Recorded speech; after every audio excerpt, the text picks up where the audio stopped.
E nós continuamos repercutindo a expectativa pela libertação dos reféns israelenses. Conversamos agora com o Vitélio Brustolin, professor de Relações Internacionais da UF, também pesquisador de Harvard. Está ao vivo com a gente mais uma vez. Vitélio, é um prazer conversar contigo.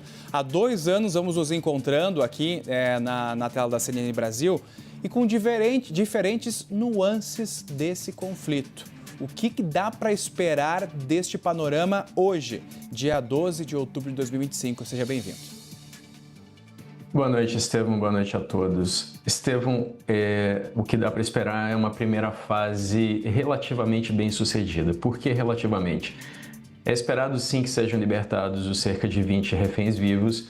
Como a Derla falou há pouco, o Hamas não conseguirá entregar todos os reféns mortos, ou seja, os corpos das vítimas do Hamas, porque o Hamas não sabe onde estão partes desses corpos. Então, o próprio Hamas já disse que não vai conseguir entregar os 28 corpos. Então, isso vai gerar uma solução, uma tentativa de solução para localizar esses corpos. O Hamas tem localizado corpos de palestinos nos escombros da faixa de Gaza. Agora, depois de tanto tempo de guerra, Estevão, e bombardeios, é muito difícil assegurar as condições dos corpos encontrados. Muito provavelmente vão ter que passar por exame de DNA. De qualquer forma, essa primeira fase ela deve ser bem sucedida. Tudo indica que ela será. Inclusive, o Trump está indo discursar no parlamento de Israel e depois vai para o Egito se reunir com 20 líderes árabes para discutir o futuro da faixa de Gaza. Então, esse palco para o presidente dos Estados Unidos e a pressão internacional que foi feita sobre Israel e também sobre o Hamas, porque 8 países árabes e ou muçulmanos pressionaram o Hamas a aceitar esse acordo, entre eles o Egito, a Jordânia, a Turquia, o Catar, a Arábia Saudita e muitos outros. Tudo isso deve levar essa primeira fase a ser bem sucedida. As próximas fases, Estevão, que serão mais complicadas. O desarmamento do Hamas, por exemplo, deve criar alguns empecilhos para esse acordo, porque o Hamas já disse que não vai baixar as armas e a Jihad Islâmica Palestina também fez um pronunciamento nesse sentido. A Jihad Islâmica, inclusive, tem alguns dos corpos e reféns que serão entregues a Israel. Então, isso pode gerar um travamento do acordo nas próximas fases e o Netanyahu sempre afirmou que o objetivo dele é acabar com a ameaça do Hamas e com a possibilidade de o Hamas voltar a atacar Israel no futuro. Então, se o Hamas mantiver as armas, isso pode ser um pretexto para novos ataques no futuro, Estevão. É importante isso que você nos fala para a gente entender se esse é o início do fim do conflito ou mais um acordo de cessar-fogo que acontece, que é negociado e que ficamos na expectativa para saber se vai ser definitivo ou não. Só para explicar para quem está nos acompanhando ao vivo, temos aqui eu e o professor em tela algumas imagens recuperadas dos destroços ao longo desses 2 anos de guerra. E a imagem que está embaixo da gente é do Hospital Nasser, que fica na faixa de Gaza, que inclusive foi alvo de ataques também durante o conflito. E essa é uma imagem ao vivo, onde devem passar alguns carros levando esses reféns, saindo da faixa de Gaza por meio da Cruz Vermelha Internacional e sendo entregues para Israel. Por isso que nós estamos dividindo com todos esses recursos tecnológicos que temos aqui na nossa tela. Bom, professora, mas seguindo a nossa conversa, eu acho que é importante também trazer um ponto bastante específico nesse processo, que foi o pedido por parte de Israel para a não espetacularização da libertação dos reféns. Para o senhor, quais são as preocupações dos dois lados, Hamas e Israel, sobre essa questão? Visto que em janeiro tivemos até um palco montado, por parte do Hamas, com os reféns, eles eram levados, fotos, entrevistas, alguns militantes do Hamas, eles ficavam ali ao lado exibindo armas de fogo de calibre de guerra. Então, como que o senhor vê as preocupações desses dois lados até agora? Estevão, esse é um aspecto informacional da guerra. Veja, o Hamas tem objetivos políticos, já planejava isso quando atacou Israel há 2 anos. Então, havia preparado milhares de foguetes, havia preparado túneis, mais de 500 quilômetros de túneis sobre a faixa de Gaza, havia feito treinamentos para atacar Israel, porque a guerra também tem um aspecto político e isso envolve informação. Em qual sentido? Quando um grupo como o Hamas, com 30 mil integrantes, ataca um país como Israel, que tem o 14º a 15º maior orçamento do mundo, varia de acordo com os anos de análise, é esperado uma resposta forte de Israel, porque isso já aconteceu no passado em uma escala menor. Há escaramuças que foram feitas entre o Hamas e Israel, que geraram ataques de Israel contra a faixa de Gaza, que já haviam sido acusados de serem desproporcionais. Então, esse aspecto, veja, há poucos dias o Hamas declarou vitória nessa guerra. Quando países começaram a reconhecer o Estado da Palestina na ONU, inclusive aliados de Israel, como a França e o Reino Unido, que são países com assento permanente no Conselho de Segurança da ONU, o Hamas declarou vitória. Mas como é possível declarar vitória? Porque militarmente o Hamas está absolutamente enfraquecido, isso é evidente. O Hamas não tem condições de retalhar Israel. Mas no aspecto político, que é uma das bandeiras desse movimento, o reconhecimento do Estado da Palestina, o Hamas conseguiu avançar porque outros países reconheceram o Estado da Palestina.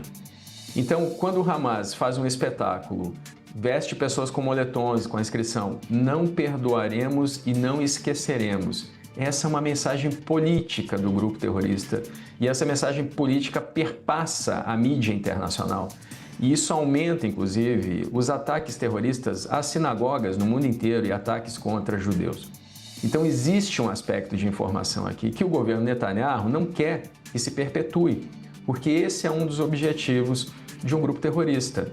É promover, por exemplo, um atentado em uma Olimpíada, como já aconteceu, e aí nem é sobre a Olimpíada, é sobre a caixa de ressonância que gera aquele evento internacional que o mundo inteiro está assistindo, para que uma causa política seja avançada. Quando, por exemplo, foram atacadas as Torres Gêmeas em 11 de setembro de 2021, o alvo não eram as pessoas que estavam naquelas torres. O alvo era a mensagem para o governo dos Estados Unidos e para os governos e as pessoas no mundo inteiro, uma mensagem política. E aquele evento serviu como uma caixa de ressonância. Então agora o mundo inteiro está assistindo o que acontece na soltura desses reféns. E seria um momento ideal para um grupo terrorista apresentar ali alguma mensagem que possa chegar ao mundo inteiro, Estevão. Bom, professor, eu ressalto também que agora temos uma imagem ao vivo aqui ao nosso lado. Essa é a Praça dos Reféns em Tel Aviv, como ficou conhecida. É um local em que as pessoas iam, diariamente para prestar suas homenagens, também para fazer orações, pedidos para a volta desses reféns que estão há pelo menos 2 anos sob tutela do Hamas, em condições desconhecidas, e vemos já essa movimentação. Essa é uma imagem ao vivo. Lá em Israel agora são 5h36 da manhã. Estamos no final da madrugada, chegando na manhã, lembrando que o acordo para a entrega dos reféns, a entrega deve acontecer a partir das 2 horas aqui pelo nosso horário de Brasília. Portanto, daqui a 2h30, por aí, devemos ter as primeiras imagens e informações atualizadas. Professor, na nossa conversa aqui, dando seguimento, depois que esses reféns forem entregues, vai ser também a fase de Israel cumprir parte do acordo, que é libertar palestinos que cumprem algumas longas penas em prisões israelenses. São 1.700 detidos capturados só durante o conflito. Você acredita, professor, que esse processo vai acontecer de forma pacífica? Israel vai honrar essa parte do acordo? Estevão, Israel vai honrar nas outras que aconteceram, nos outros 2 acordos de libertação por reféns, de reféns e prisioneiros, em novembro de 2023 e agora em janeiro desse ano, Israel libertou cerca de 2.200 pessoas. O Hamas libertou 148 pessoas, 48 corpos foram entregues e as forças de defesa de Israel, nas operações que elas fizeram na faixa de Gaza, conseguiram recuperar 8 pessoas. Então, nos outros momentos em que aconteceram esses acordos de cessar-fogo e trocas de reféns por prisioneiros, Israel cumpriu a parte dele e o Hamas também. Neste momento, o que está na mesa, inclusive nas propostas dos 20 pontos do Trump, da proposta do Trump, isso aparece, os números aparecem. Então, são essas 1.700 pessoas que você menciona, pessoas detidas na faixa de Gaza durante esses 2 anos de guerra, mais 250 pessoas que cumprem prisão perpétua em Israel. São 250 das 303 condenadas dentro de Israel à prisão perpétua e ligadas ao movimento de luta armada palestino. Um desses detidos, prisioneiro, na verdade condenado à prisão perpétua, é o Marwan Barghouti, que foi o líder da segunda intifada lá, que aconteceu de 2000 a 2005. E ele é do Fatah, ele é de um grupo que se opõe ao Hamas, é a bandeira política da autoridade palestina, mas ele é visto como um possível líder de um futuro Estado palestino, caso o Estado palestino realmente se concretize. Agora, muito dificilmente ele vai ser libertado. Durante o dia de hoje, o Hamas tentou negociar ainda o nome das pessoas que seriam libertadas entre esses 250 que cumprem prisão perpétua, mas essa negociação não avançou.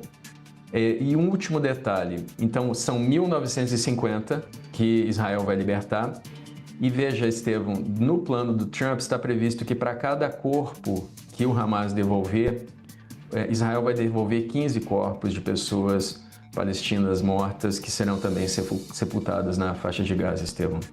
Professor, o senhor traz um ponto importante que é a gente discutir também qual vai ser o futuro de Gaza. Trump tenta, trazer uma proposta de um governo internacional, não quer que o grupo extremista, o Hamas, tenha esse poder e nem a autoridade palestina. E é bom, o senhor falou de alguns outros grupos lá dentro que também estão em conflito com o Hamas e mostram que o Hamas não é uma unanimidade dentro do território palestino. O que nós podemos esperar do futuro de Gaza daqui para frente, caso esse acordo de cessar-fogo seja realmente definitivo? Bom, Estevão, se a gente seguir o plano de 20 tópicos do Trump, agora já foi enviado, inclusive 200 soldados americanos foram enviados para lá, então uma força de estabilização dos Estados Unidos foi enviada. Outros países também devem enviar soldados, então o Catar, o Egito, a Turquia, os Emirados Árabes, e esses soldados dos Estados Unidos, entre esses 200, há células de reconstrução. Então, há especialistas em logística, em criação de estradas, em infraestrutura, em formação de governo. Essa força internacional vai treinar a futura polícia de Gaza. E aí, veja só, está previsto no plano que a autoridade palestina, do Mahmoud Abbas, vai passar por uma reforma. E a autoridade palestina concorda com isso. E a autoridade palestina, inclusive lá no ponto 19, ela aparece como futuro governo da faixa de Gaza, mas só se as reformas forem bem-sucedidas. Isso vai ser supervisionado por uma junta internacional chefiada pelo Trump, inclusive o Tony Blair deve fazer parte dessa junta. Então, nesse primeiro momento, caso o plano avance, um grupo de tecnocratas palestinos deve governar Gaza. O Hamas concorda em se afastar do governo de Gaza. Esses tecnocratas serão supervisionados por essa junta da paz. Os soldados enviados para a região ajudam na estabilização temporária. A autoridade palestina vai passando por reformas para, no futuro, assumir a faixa de Gaza. E tudo isso, segundo o ponto 19 do plano, se for bem sucedido, pode levar no futuro a conversações para um Estado palestino independente. Mas isso ainda está bastante distante no horizonte, Estevão, porque Gaza precisa ser reconstruída, o plano prevê que Gaza vai ser uma zona econômica especial para receber investimentos do mundo inteiro, especialmente de países árabes. Tudo isso também depende do Hamas concordar em entregar suas armas, e aí é que começam a haver desavenças dentro do plano, Estevão.